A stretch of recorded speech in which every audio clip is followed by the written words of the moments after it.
Bismillahirrahmanirrahim. Wa bismillahilladzi la yadurru ma'a ismihi syai'un fil ardi wa la fis sama' wa huwas samiul 'alim. La haula wa la quwwata illa billahil 'aliyyil 'azim. Al-aba'u sayyidul usrah wal ummahat madrasatul ula lil abna. Uhayyikum tahiyatan islamiyah. Assalamualaikum warahmatullahi wabarakatuh. Alhamdulillahi rabbil alamin alladzi bi ni'matihi tatimmu shalihat wa bi fadlihi tatanazzalul barakat wal khairat wa bi haqqihi arsala rusulan sayyidi sadat. Asyhadu an la ilaha illallah wahdahu la syarika lah wa asyhadu anna Muhammadan abduhu wa rasuluhu la nabiyya ba'dah. Allahumma salli wa sallim ala nabiyyina wa habibina wa syafi'ina wa zufrina wa maulana Muhammad. Allahumma salli wa sallim wa barik alaihi. Usikum wa iyaya bitaqwallah faqad fazal muttaqun. Qala Allah ta'ala fi kitabihil karim. A'udzu billahi minasy syaithanir rajim. Bismillahirrahmanirrahim. Wa awfu bi'ahdillahi idza 'ahadtum wa la tanqudul ayman ba'da tawkidiha wa qad ja'altumullaha 'alaykum kafila. Innallaha ya'lamu ma taf'alun. Shadaqallahul 'azim. Wa sadaqa rasuluhun nabiyul karim wa nahnu ala dzalika minasyahidin wa syakirin. Terima kasih kepada ketua Masjid Miftahul Jannah, para pengurus, kemudian juga panitia Ramadan, anak-anak kami, bapak-bapak, ibu-ibu, jamaah rahimakumullah, generasi umat Nabi Muhammad. Insyaallah selamat dunia dan akhirat. Menangis di kala duka, tertawa di kala gembira, ibaratkan pinang dibelah dua. Bersyukur kita kepada Allah dengan ucapan Alhamdulillahirabbil alamin. 1 tahun yang lalu ternyata umur panjang sampai lagi di Masjid Miftahul Jannah, Bapak Ibu jamaah rahimakumullah. Wajah-wajah nampaknya banyak yang tak asing. Semuanya ada juga beberapa yang sudah kita kenal, Pak Haji. Begitu juga ada Bapak yang selalu bekerja dengan rumah. Kami selalu berpapasan dan insyaallah selalu menyaut. Kemudian Bapak Ibu, mudah-mudahan malam yang ke-14 Ramadan tahun ini Allah beri, betul Pak ya? 14 betul? Jangan-jangan ada yang ikhtilaf pula malam ini. Tak ada. Semuanya sepakat, kita semua umat Islam khususnya di Indonesia malam ini malam ke-14. Alhamdulillah, iman, Islam, kesehatan Allah berikan hari ini. Betapa banyak Bapak Ibu, saudara-saudara kita yang di sana, Menteri Agama memutuskan menyampaikan bahwa Ramadan besok ba'da Isya adzan itu ada sebahagian kita dengarkan kalimat inna lillahi wa inna ilaihi raji'un. Udah meninggal, tak lagi bersama-sama kita, baik di dunia nyata maupun di dunia maya. Ada sebahagian grup-grup kita mengatakan inna lillahi wa inna ilaihi raji'un. Sudah dipanggil oleh Allah Subhanahu wa taala, tak ada jatah lagi untuknya untuk masuk di tahun ini bulan Ramadan. Betapa banyak saudara kita juga yang di luar sana sakit, terbujur kaku di pembaringan kesakitannya, di rumah pribadi, di rumah sakit. Mohon maaf kita, jangankan dia melangkah kaki dari rumah menuju masjid, menuju musola, bersujud dan rukuk saja di tempat pembaringannya itu pun sudah susah. Bahkan ada yang hanya bisa menggerakkan kelopak mata dan bibirnya, bahkan yang lebih parah hanya bisa menggerakkan hati dengan isyarat. Maka hari ini Bapak Ibu jamaah rahimakumullah, kita jamaah khususnya Masjid Miftahul Jannah, orang-orang pilihan yang sudah itu adalah diberikan oleh Allah berupa banyak nikmat, terutama adalah nikmat iman, Islam dan kesehatan Allah berikan kepada kita. Ada juga saudara kita yang sudah Allah berikan jatah masuk di bulan Ramadan tahun ini, masih saja Ramadan dianggap hanya angin lalu. Ramadan itu biasa saja bagi saya, biasa, tak ada pengaruhnya bagi saya. Banyak sih bulan-bulan yang biasa sama kok dengan Ramadan, tak ada bedanya dengan saya. Maka hari ini nikmat itu tidak ternilai dengan uang yang kita rasakan hari ini. Lapar dan dahaga tidak sekedar lapar dan dahaga, namun Allah tidak lepas dan lengah dari catatan amal ibadah kita. Insya Allah kita ini termasuk hambanya yang bertakwa. Amin ya Rabbal Alamin. Namun Bapak Ibu perlu kita catat, malam ke-14 bulan Ramadan tahun ini, apakah juga sama keadaannya pada tahun yang akan datang? Malam 14 bulan Ramadan tahun akan datang, tapi tentu tak ada jaminan semuanya. Artinya tak ada jaminan untuk kita diberikan oleh Allah lagi untuk kita masuk dan berjumpa Ramadan di tahun akan datang. Maka banyak beribadah, banyak berdoa, dan tentu mengumpulkan ibadah kita sebanyak-banyaknya kepada Allah Subhanahu wa taala. Allahumma shalli ala sayyidina Muhammad wa ala ali sayyidina Muhammad.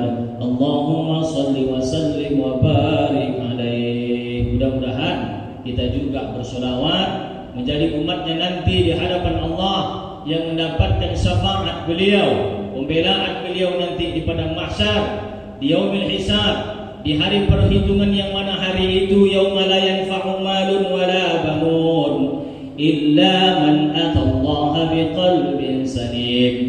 Hari yang ketika itu kata Allah, tiada lagi berguna hartamu, pangkat dan jabatanmu, anak laki-laki dan keturunanmu, banun, kata Allah Subhanahu wa taala. Andaikan hari ini kita menganggap itu semuanya adalah nanti yang akan membela saya, jadi jaminan saya di hadapan Allah, ternyata itu tak ada jaminan di hadapannya. Ibu bapak jemaah rahimakumullah, illa kecuali kata Allah, man atallaha biqalbin salim. Hambaku nanti yang menghadapku di hadapanku nanti yaumul hisab, yang membawa hati yang bersih, qalbun salim. Itulah dia sebaik-baik bekal. Qalbun salim itu Bapak Ibu jemaah rahimakumullah. Maka Ramadan adalah membawa dan membersihkan hati kita yang lagi rusak, lagi busuk, yang lagi berdosa. Maka Ramadan kesempatan kita untuk membersihkan hati sebersih-bersihnya. Kalau kita buka dalam kitab Tafsir Al-Munir yang ditulis oleh Profesor Dr. Wahbah Al-Zuhaili, qalbun salim itu adalah dimaknai dengan iman dan takwa kita kepada Allah Subhanahu wa taala. Itulah sebaik-baik bekal nanti kita Bapak Ibu yang kita bawa di hadapan Allah Subhanahu wa taala. Syahrul Ramadan, bulan Ramadan adalah di antaranya bulan maghfirah, ampunan, banyak-banyak minta ampun, bulan barakah, banyak-banyaklah untuk menggapai keberkahan. Dan bulan di situ banyak sekali, yaitu amal ibadah yang pahalanya dilipat gandakan oleh Allah Subhanahu wa taala. Termasuk malam ke-14 MDI Majelis Dakwah Islamiyah Kota Pekanbaru menggilirkan para ustaz-ustaznya, termasuk saya malam hari ini di Masjid Miftahul Jannah ingin menyampaikan, yaitu dengan berjudul Aufu bil Uqud. Judulnya agak sedikit tidak familiar di telinga. Aufu bil uqud, ada kalimat itu Allah sebutkan dalam Al-Quran. Penuhilah janjimu. Kalau kita berjanji, maka tepatilah janji itu. Apa hukumnya berjanji? Mubah, boleh-boleh saja. Mau berjanji boleh, tak berjanji juga boleh. Tidak pun boleh, iya pun boleh. Tergantung bagaimana keadaan kita pada waktu itu. Kita berjanji kepada anak, kita berjanji kepada istri bagi suami, istri pun berjanji kepada suami, maka mubah hukumnya ketika itu dia berjanji. Tapi jangan main-main. kalau sudah berjanji menepati janji yang sudah dijanjikan, hukumnya wajib. Kalau dia tak dilaksanakan yang sudah dijanjikan, maka berdosa. Kalau dia ditepati, justru ada ganjaran dan pahala jaza dari Allah Subhanahu wa ta'ala. Bang, Abi, Abang Da, Mas, kalau abang nanti insya Allah naik pangkat, nanti kita insya Allah akan memberikan sedekah dari sebahagian harta ke pondok mana? Ustaz tadi kurang jelas. Pondok apa? Rosyid Al-Faiz di Rumbai. Masya Allah. Kelas berapa Anda? Kelas 1 MA MTS. Alhamdulillah, kita doakan Bu, pondok-pondok inilah Bu ya Allah yang lagi menjadi benteng kita. Kita dah tahu bagaimana fenomena keadaan negara negeri kita. Begitu banyak hal-hal yang tidak lagi mengenakkan hati dan pikiran kita. Tidak bisa lagi kita menutup mata. Maka ini adalah perlu kita doakan pondok pesantren anak-anak kita yang nanti itu akan menjadikan, meneguhkan tentu salah satunya generasi yang menepati janji-janjinya. Hari ini sudah krisis janji Bapak Ibu jamaah rahimakumullah.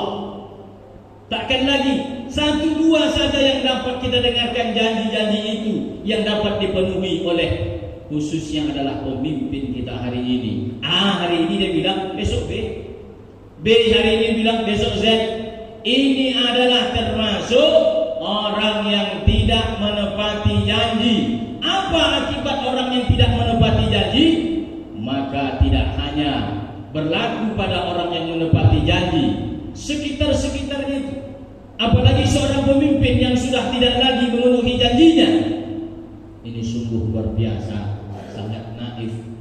Karena dia pemimpin. Pemimpin itu adalah sebagai contoh, betul Bu? Dimulai dari salah satunya adalah yang paling terkecil, seorang bapak suami, yaitu sebagai kepala keluarga. Nanti kalau kau nanti misalkan dia berjanji, engkau nanti berprestasi, akan aku berikan engkau berupa misalkan seperangkat alat sholat. Al-Qur'annya ada, pecinya ada, tasbihnya ada. Di situ juga kita berikan buku-buku bacaan yang bertentangan dengan riwayat-riwayat sejarah Nabi, sejarah Rasul. Dia pun senang karena memang itu hobinya dia membaca. Tak lama kemudian sang ayah pun membelikan itu semua untuknya. Maka berkah luar biasa bagi keluarga, khususnya bagi sang ayah dan sang anak. Inilah yang harus kita lakukan dan itu adalah menjadi perintah agama. Karena kalau tidak, Allah sudah berikan, yaitu firmankan dalam Al-Quran yang Allah sebutkan adalah wa aufu bi'ahdillah idza ahadtum, dan tepatilah janji itu karena Allah apabila engkau berjanji, kata Allah. Ini adalah salah satu dalil Al-Quran bahwa menepati janji hukumnya wajib. Wala tanqudul aiman ba'da tawkidiha, janganlah engkau menyelewengkan, mengingkari janji setelah engkau berbuat janji. Padahal apa? Wa ba'da ja'altumullahu alaikum kafila, sementara engkau membuatkan Allah sebagai saksinya. Wallahi, walillahi, tallahi. Itu adalah dia menganggap bahwa ketika dia berjanji maupun bersumpah, maka Allah adalah menjadi saksinya. Allah menegaskan jangan sampai kita tidaklah menepati janji, dan Allah tentu maha mengetahui apapun yang sudah kita perbuat. Ibu bapak jamaah rahimakumullah, oleh karena itu begitu banyak ayat Al-Quran yang mana contoh Allah dengan janjinya banyak sekali. Salah satunya adalah dalam surah Al-Baqarah, wa basyiril ladzina amanu wa amilus shalihat anna lahum jannatin tajri min tahtihal anhar. Apa janji Allah? Berilah berita gembira kepada siapa? orang-orang yang beriman dan beramal soleh. Ini salah satu janji contoh yang ketika Allah berikan seruan kepada orang yang beriman dan soleh untuk berita gembira. Apa berita gembira kepada orang yang beriman dan soleh? Anna lahum jannatin tajri min tahtihal anhar. Diberikan surga yang di dalamnya air mengalir, yang nikmatnya tidak bisa diungkapkan dengan kata-kata. Kalau bisa diungkapkan, Rasul pun dia akan mengungkapkan. Salah satunya dalam kitab Talbisul Iblis itu ada disebutkan, yang dikarang ditulis oleh Said Qutb, surga itu luar biasa. Maka janji adalah memang harus ditepati, dan sehingga janji itu adalah sebagaimana Allah memberikan janji kepada orang-orang beriman dan beramal saleh. Kemudian wa may yattaqillah yaj'al lahu makhraja. Kaligrafi di dinding rumah kita itu banyak dan ayatnya selalu kita baca. Barang siapa bertakwa kepada Allah, yaj'al lahu makhraja. Apa janji Allah ketika seorang hamba bertakwa kepadanya? Diberikan makhraja. Jangan main-main Pak, kalau kita buka penafsiran makhraja itu apa maksudnya? Gampang bahasanya adalah jalan keluar. Orang kalau seandainya ada masalah, banyak kita punya masalah, tak ada satu hamba pun yang tak ada masalah. Tapi jangan sampai masalah tak ada jalan keluar. Yang bahayanya kita ada masalah tapi tak ada jalan keluar. Itulah yang disebutkan oleh Allah makhraja. Bagaimana cara mendapatkan jalan keluar atau solusi? Yaitu dengan cara bertakwa kepada Allah Subhanahu wa ta'ala. Ada tetangga susah, lalu seorang pemimpin pun sudah berjanji dengan tetangga kita, kalau tahun ini nanti akan begini. Begitu juga dengan mungkin kepala keluarga akan memberikan solusi itu.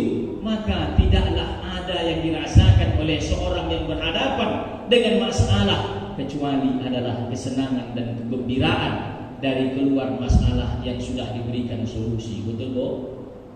Ibu bapak jamaah rahimakumullah. Oleh karenanya janji ini adalah kalau boleh dalam peribahasa sebagai hutang. Janji adalah hutang. Kalau hutang dibawa mati, maka alamat ini adalah menjadi tidak hanya ada bahasa amal jariah, tapi tentulah menjadi dosa jariah. Selagi hutang masih dikandung badan dan dibawa mati, maka hutang itulah nanti yang akan menghalangi kita untuk menuju surganya Allah Subhanahu wa ta'ala.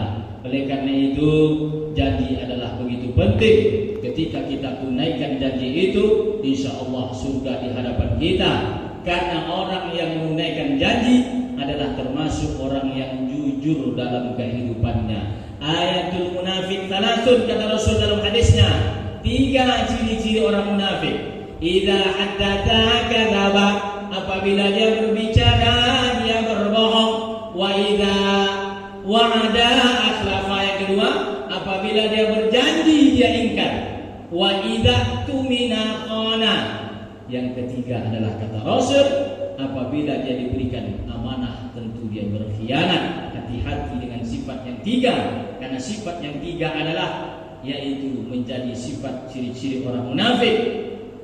Neraka yang menempati yang paling kerap adalah yaitu disebutkan dalam hadis Rasulullah dan hadisnya sahih, ditempati adalah orang-orang munafik, bukan orang kafir, bukan orang yang bermaksiat banyak ketika dia sudah Islam, tapi kerak yang paling bawah Allah tempati makhluknya dengan kategori adalah orang munafik. Maka ibu bapak jamaah rahimakumullah, bulan Ramadan insyaallah bulan yang mencetak kita agar supaya kita selalu bersifat jujur, menepati janji, dan kemudian juga menunaikan amanah yang sudah kita pikul, karena ini adalah menjadi bagian perintah Allah Subhanahu wa ta'ala. Tak banyak dapat saya sampaikan malam ini. Mudah-mudahan amal ibadah kita, ibu bapak jamaah, diberikan kesehatan oleh Allah lahir dan batin, amin. Umur yang panjang, tahun depan insyaallah malam 14 masih kita rasakan. Kemudian juga diberikan rezeki yang melimpah, berkah dan langkah kita diringankan oleh Allah menuju masjid musola taat kepadanya. Amin ya rabbal alamin. Barakallahu li wa lakum fil Qur'anil azim wa nafa'ani wa iyyakum bima fihi minal ayati wa dzikril hakim wa taqabbal minni wa minkum tilawata innahu huwal ghafurur rahim. Terima kasih atas segala perhatian, mohon maaf atas segala kekurangan. Ihdinas siratal mustaqim, wabillahi taufiq wal hidayah. Wassalamualaikum warahmatullahi wabarakatuh.